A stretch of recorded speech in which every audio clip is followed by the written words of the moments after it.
सेदिन थिला रविवार संध्या आउ मु बाहरी पड़ली सब वर्ष परी गणेश मूर्ति आम घर पर किणवाई। ये हूँ राजमहल छक।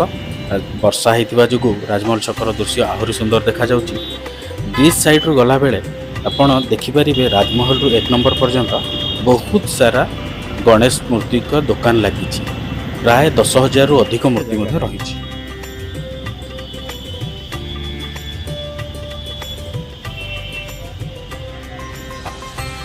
तो मु भाविली प्रथम मार्केट बिल्डिंग भीतर जाइए देखी, तापर जदि मो मन को न पाइला ताहले मु बाहर बसवा दुकान देखी।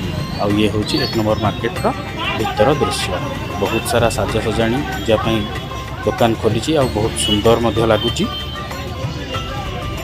ये किसी गणेश मूर्ति अच्छा किंतु मो मन को पाऊ ना बोली मुझे देखी ना। मुझे किणे प्रति वर्ष से दुकान आग जा पचारि जदि से रेट ठीक ठाक रहिबो ताहले मु सेठू नेबी नहले आउ अन्य दुकान देखी। यह भाविकी आगु को बढ़िली। बहुत भीड़ आज ऐसे दुकान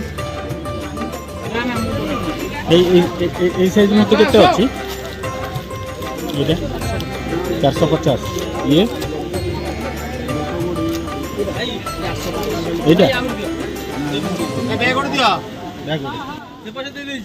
कहीं जाने मो मन को टिके लगिला कि बोधे बाहर बोधे आउ टिके सस्तार पाइजी।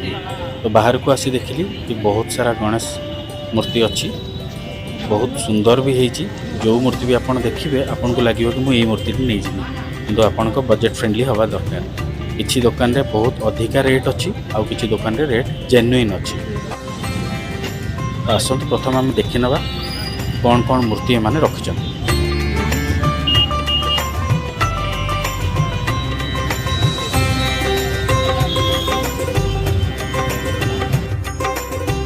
ये किसी छांच मूर्ति, किसी बॉम्बे स्टाइल मूर्ति आउ किसी बहुत छोट अच्छी बहुत बड़ अच्छी।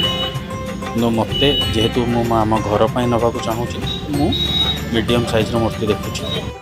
मीडियम साइज मूर्ति सहित गत वर्ष भाया जब रेट ठीक ठाक रहा मुझे बाहर नेबी बोली भावुची।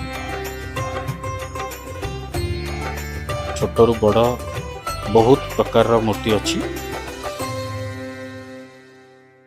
ये हूँ बहुत छोट साइज मूर्ति आउ किसी मीडियम साइज भी अच्छी। ये मीडियम साइज मूर्ति आपण मैंने जदि घर को नवाक चाहते तो आपड़ जदि एठिक आसान को मनलोभा मूर्ति आपड़ ये पाइबे आ मन पसंद मूर्ति आप पाइबे। रेट भी ठीक ठाक अच्छी। रेट एमती नुह कि समस्ते अधिका कहते, किसी दुकान अच्छा जो मैंने अधिका कहते।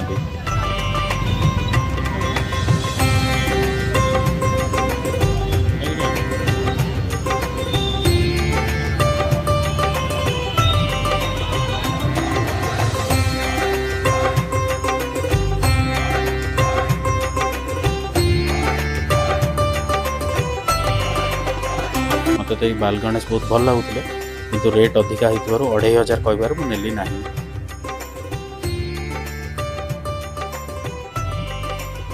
ये तो बहुत बड़ मूर्ति। फाइनली मु मोर बजेट हिसाब रे मु एई मूर्ति मार्केट बिल्डिंग भितर नहीं कि आसिली। वीडियो जदि भल लगी तो लाइक गोटे करंतु। धन्यवाद।